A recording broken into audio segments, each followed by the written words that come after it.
My dad was a compulsive gambler, and so much so that he was profiled on 60 Minutes not once, but twice.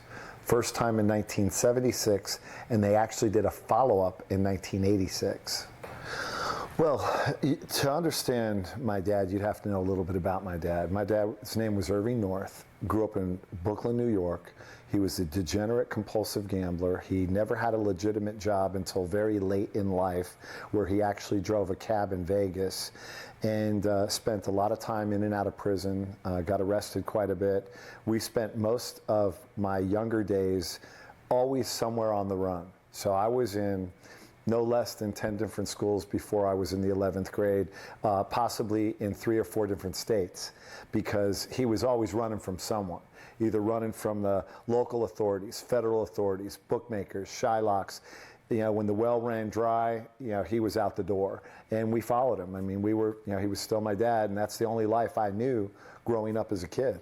What are the good things you learned from your father? Well, you know, it's interesting because, you know, by society's perspective, my dad wasn't good. He wasn't a good father. He wasn't a good husband. He wasn't a good friend. He wasn't a good Samaritan. But he did love me. And I spent an inordinate amount of time with my dad. So much time that family and friends were so worried that he would have so much influence on me that I would become like him. But the reality is, during those travel trips and going to the racetracks with him, and he took me everywhere, literally everywhere. He'd take me out of school to take me with him. But he knew that what life and path he chose maybe wasn't the right path, but he wanted good for me. He didn't want me to be like him.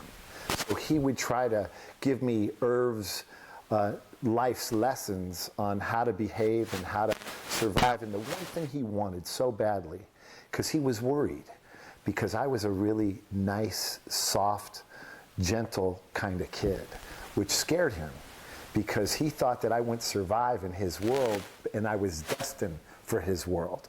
So he wanted me to be street savvy, wanted me to have street smarts, as he put it. And I feel like in some odd way, I did acquire that. And if I did acquire it, I acquired it from him. Do you remember him ever saying, "I love you," or "I'm proud of you"? All the time. See, in spite of my dad growing up without a father, I can't explain it. Maybe I was just lovable, because I got a lot of affection from my dad.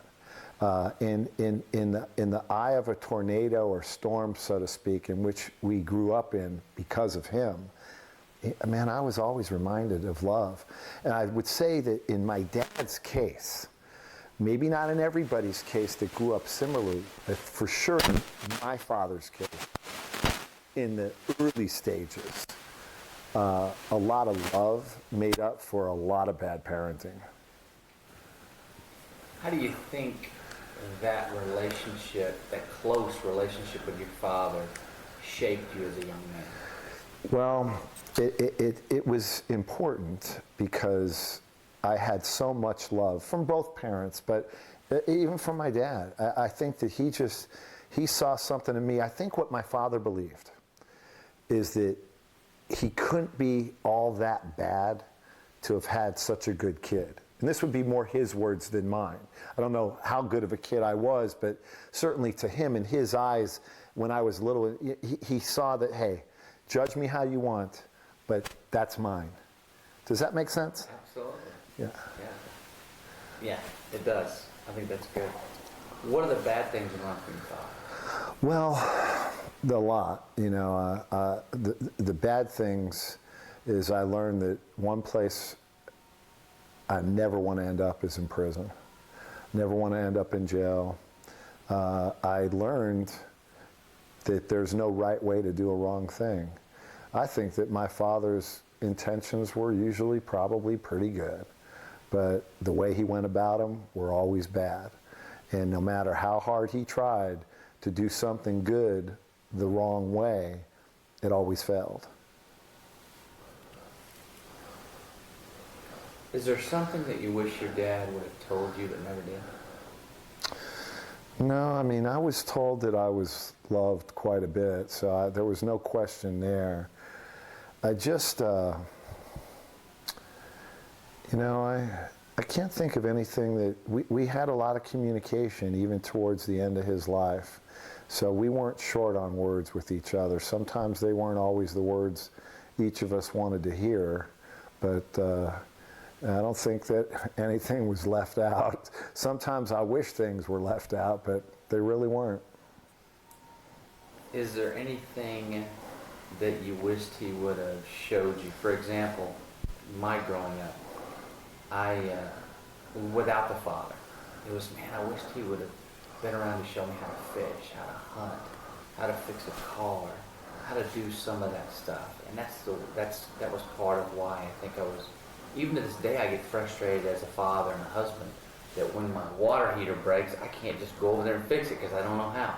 Is there anything that you wished he would have showed you but he didn't? Well, my father was what we refer to as a New York hillbilly. My dad never learned how to ride a bike. My dad didn't even know how to swim. There was a lot he couldn't do, I can tell you that. I wish that my father could have loved his children more than his love of gambling. Because no matter how much he maybe did love us or said he loved us, obviously his addiction to gambling meant more to him. And I would imagine there's other people that could relate to that addictive behavior, be it alcohol, drugs, gambling, or whatever addictive behavior there is in their family, that it just was the most important thing in his life, was getting another dollar to make another bet.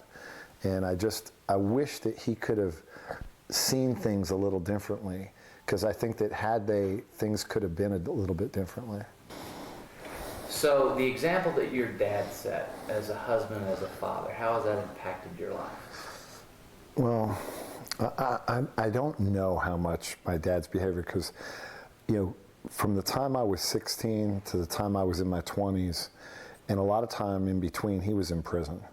But he was not a good husband. In fact, he might have been the worst kind of husband, because he was verbally abusive and at times physically abusive.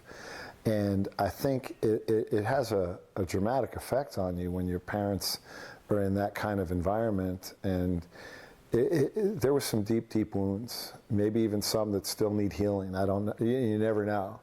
But I thank God that I didn't inherit that characteristic, because you often hear that it carries over and that's the only example you saw. And I'm just happy that I'm not that guy. Was there a time that you came to understand this impact of growing up with an absent father? Well, you have to understand, because I spent so much time with my dad, even during the chaos, and he did love me. There's no question about it, that he had a lot of love for me. It was real, real hard. The hardest thing I've ever had to do in my life was know that I was going to leave with my mother and my brothers at age 16 and not tell him where we were going for a long time, because I knew it was going to break his heart. But I knew that it had to be done. So sometimes in life, I guess, sometimes in life, the right decision happens to be the most difficult decision. And I can easily look back and without any hesitation to know that that was the right decision at the time. And I knew in time that we would be able to communicate again, and we did. What's the most memorable experience you had with your dad? The most memorable experience I've had with my father, because I did have a lot of them, and some are crazy, wild stories, and some are painful, and some are really emotional, and it would depend on what day you asked me that. But right now at this moment, the one thing that really stands out in my head is I remember it was a few months after I had went and gotten my dad, after he had cancer had spread to his bones, and he was in pretty bad shape at the time where hospice is coming to the house. And I was there, and I remember being in the mirror, and I was putting on his shave cream, and I was shaving him, And he would just look in the mirror, and I remember him looking back at me with a gentleness, almost that he was the child and I was the man, and just shaving his face. And it was a real sort of a sweet, tender moment of being there to do that, because I knew how much he liked to be clean and be clean shaven. And so those were really tender moments. So what I've chosen to remember about my dad are really the pleasantries, I would call it. Was there a funny moment that you can recall with your dad? My father, one of the really, I would say something that I learned from my dad is that you can have a sense of humor even in the worst of times. I mean, I remember one of the Thanksgiving that sticks out in my mind is we had no money. There was no turkey, there was no dressing, there was no potato salad. There was $6. And I was maybe 7 years old. So what does my dad do with $6? He buys as much candy as $6 can buy, because he knows that a kid would like candy. And that was our Thanksgiving. One year, they were somewhere, I was just a little boy, and I guess if you made the robot laugh, you won a prize, and they needed the money. It was maybe even a turkey. And I love my mom telling this story, because she said everybody was laughing so hard, and she laughed so hard she literally peed, but the robot didn't laugh. So everyone else laughed. Irv had a sense of humor. He was a funny guy. I mean, even when he was sick and they had to stick that needle in him to see if he had a morphine overdose or if he was actually dead, and they stick it in him, and for 10 seconds, it takes the morphine effect away. And he just pops up and he looks around with this thick New York accent. He goes, "Who the heck are you and where the heck am I?" In not so many words, and drops right back down. I mean, he just was a character. Irv North was a character to all those that knew him. And I will tell you, if there is a Irv lesson that I learned, and that even when we talk about him today, and he's been deceased for almost 20 years, he was funny, man. He was a funny guy. He had a sense of humor, even in prison. The people that knew him in prison, from the warden down to the guards, down to the people that were his cellmates, would talk about him because he left an impression. Because I would say this, Irv was also very intelligent. He had a 7th grade education, but an extremely high IQ. Part of that IQ gave him wit. So he had wit. So I'd like to think that I have some of that, maybe not the high IQ, but certainly the wit part, and also too, the ability to laugh at times where you think that your life is completely over, it's shot, you have nothing left, and you feel like the world's coming to an end, is where you need to have a sense of humor. You need to know that it's not as bad as you think it is. And I think that's the other thing, that I've been through my ups and downs. We all go through them. We all have peaks and valleys, business, professional, personal. And because Irv was always up and down, and he'd have a big wad of cash one day, be flat broke the next, we'd be evicted one day, and we'd be in a new apartment the next, is that you roll with the punches, so to speak. There was a famous doctor named Dr. Custer that wrote a book on gambling. And he labeled my father the worst amongst the bad breed, an incurable, someone that would never stop gambling. I think with Irv, Irv was just, I think if he knew a better way, he might have chosen a better way. But certainly with Irv, life wasn't dull. Let's put it that way. It wasn't a dull life, that's for sure. What do you wish your dad would have done differently? Oh man, there's so many things I wish he would have done differently. I wish he would have gotten it. I wish he would have understood. It seemed like he was chasing this non-existent dream, because he always wanted money, but the minute he got it, he blew it. I wish that he had bought a house. I wish he had bought a car. I wish he had bought something. I mean, instead of selling all our furniture just to make another buck, just to gamble with. I always wondered what he really thought of me. I think most men really want to know deeply, you know, what their fathers really think of them. And even though I knew he loved me, I didn't know if he got me, because he never understood it. You know, a lot of times you're in business, doesn't mean that you have, you know, $2 million in liquidity. You know, and he didn't understand that. You know, it's like, Dad, I wouldn't have given him money anyway. In fact, how I gave him money was I would wire money to pay his rent. Or I would, if he said he needed clothes, I'd get him an article of clothing, but I wouldn't let him know where I got it, because he would return it to get the money back. So I knew all his little tricks. And so I knew that he loved me, but I didn't know if he sort of knew what I'm trying to do. And I've accomplished a few things, especially considering where I came from. And one day, one of my closest friends, I mean, he's like a brother to me.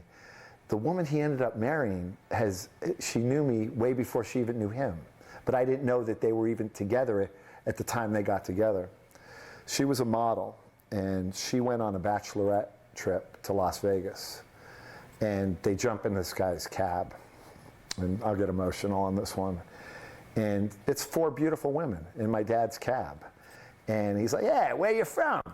They say Dallas. Ah, my kid's from Dallas, Larry North. You know Larry?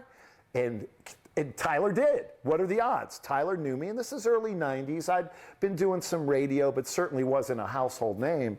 And Tyler goes, I know Larry really well. He goes, really? That's my kid. She said he pulled out a notebook that had press clippings and all this stuff on me. And then he flips the visor down, and there's all these pictures of me. And she says, Larry, she goes, he glowed. He was obviously so proud of you. And it's not that I didn't know he was proud of me.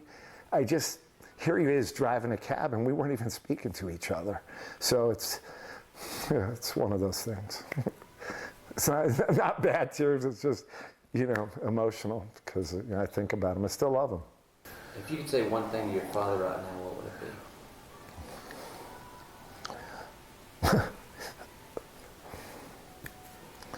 Well, I talk to him a lot anyway. I always, he pops up in my head more than he really should. I think if, knowing my dad, he'd probably look at my fiance and said, son, you did good. But, I don't know what I'd say to my dad. I just, I think about it. I wish that I could do some simple things with my dad, like just take him to go, eat his favorite food, or just have a normal conversation with him. It seems like ever since I can remember him, there was always something chaotic going on in our lives. There was never that, let's just go to Starbucks and chill. Let's just have a simple talk. So I wish if I could do one thing with my dad, it'd be just sit down and just have a normal, light conversation with him. My dad and I had some really serious confrontations, primarily because he had been abusive to my mother, and then when I was old enough and strong enough and man enough to put a stop to that, even though they were long separated and divorced, he still could be a threat. And he ended up in Vegas, and we were never as close as we were when I was younger, and I think that bothered him. It's like, you were my kid, you were my little Larry. What happened? Well, what happened is I grew up, and I started to think things differently. And his attitude was always, well, hey, I never did anything to you. I maybe hurt other people, I maybe did other things, but I never hurt you, Larry. Well, yeah, you did, because you hurt people that I love and care about, which affected me. And then I had to draw a line in the sand. And so having said that, though, I did make a choice. And I made a choice that was rather simple. As he was dying, I knew he was alone, and I knew he was broke. So I went and got him. My brothers agreed this was the right thing to do, and I did nurse him. And I remember getting a call from the VA hospital. I was friends with one of the nurses there, and I said, just, let me know what's going on at all times. And she called me, and she said, you better get down here. I don't think you're going to have another chance to say goodbye to your dad. So I immediately hustled down to, by the time I got my brothers and my mom, and, you know, my mom was really helpful at that time. And I get to the hospital bed, and my dad is completely passed out. And I grabbed his hand. I knew I needed to say it then, and I couldn't even repeat the words that I said. I just know that it was full of love and forgiveness and wishing him the best. And when I turned around, the nurse had walked into the room while I was talking to my dad, and she was just full of tears. And she said, I just didn't want to interrupt you to tell you that he passed away an hour earlier. And I said, you know what? I didn't do that for him. I did that for me, and I did. It was important for me to truly forgive him in my heart. It's the best thing I've ever done. And even reflect back on that day. I remember it like it's yesterday, and it was really easy to forgive him when I made that decision to.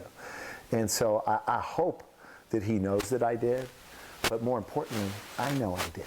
Forgiveness is a very personal thing. I would never feel like I could tell someone who they need to forgive, because there very well could have been some very heinous things in that person's life, and where they are at that moment, they're not prepared to forgive them. I do know this though. I know that I would never have come close to having the current relationships I have, the business, the opportunities, the ability to help and heal others like I do now, had I not forgiven my dad. If I had chosen to hold on to that anger and that frustration, things would have turned out a lot differently. And I think that the forgiving process is continual. You just constantly got to remind yourself that, hey, I'm letting go of that. I'm forgiving him. I love him. And even in spite of all the things he might have done that weren't good, he did do some good things. How do you think your relationship with your father has influenced your life and made you the man that you are today?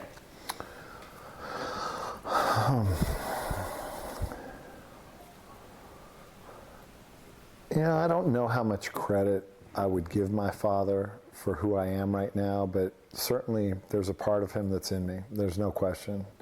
I even sometimes do a double take in the mirror, or did I just say that because it sounds so much like him? The one thing that my dad was growing up on the streets is he was a pretty tough guy. Not the kind of toughness that I aspired to be, but tough nonetheless. So I think that certainly by him giving me a little bit of that streetwise, in spite of being a little soft, gentle child, I grew up a little bit more street smart and savvy than he would have probably thought I would have, but would have been proud that I did.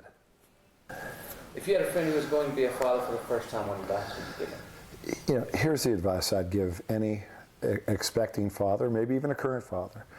Kids, they're smart. They don't forget. Just like the dad that says, honey, I'll take you on my next business trip. The next one, you get to go with daddy. And she's got her little suitcase packed and she's by the door and dad's already left because he couldn't take her. Or you tell your kid, I'll be at that soccer game, and kid's looking around the whole day and you don't show up. Is what's real important, I think, as a father is you gotta be careful with your words. The road to hell is paved with the best intentions, they say. And just because you think you're doing the right thing or say all the right things, be careful with your words. Be physical. Hug and kiss your kids every night. If you could kiss them and love them and tell them you love them and be verbal and don't hold anything back, and let them know right from the get-go they're smart, they're strong, they're good. Positive affirmation. Irv was told he was bad, was told he'd end up in prison, was told he was no good. And guess what? He ended up in prison and he believed he was no good. So I think that the key is that you are that inspiration. No one inspires a child more than a father. So be that inspiration. Do the right thing. There's a quote by Tony Dungy from the Indianapolis Colts. And he says, we have a whole generation of men who don't really understand how much they mean to their kids. What do you think about that? Yeah, I mean, I would say that that's probably true. That fathers don't realize how much their kids idolize them. If you ask any kid, you know, who's your hero? It's not Spider-Man or Superman, it's Dad. It doesn't matter what Dad does. Dad could be a bricklayer, Dad could be a CEO, Dad could be a garbage man. It doesn't matter. That no one does better than their dad. You know, I have a young little nephew that got kicked out of elementary school. Didn't really get kicked out. He got called up. His parents got called because he loves his Uncle Larry so much. His Uncle Larry, his uncle thinks I'm a cartoon character, thinks these muscles are made of steel.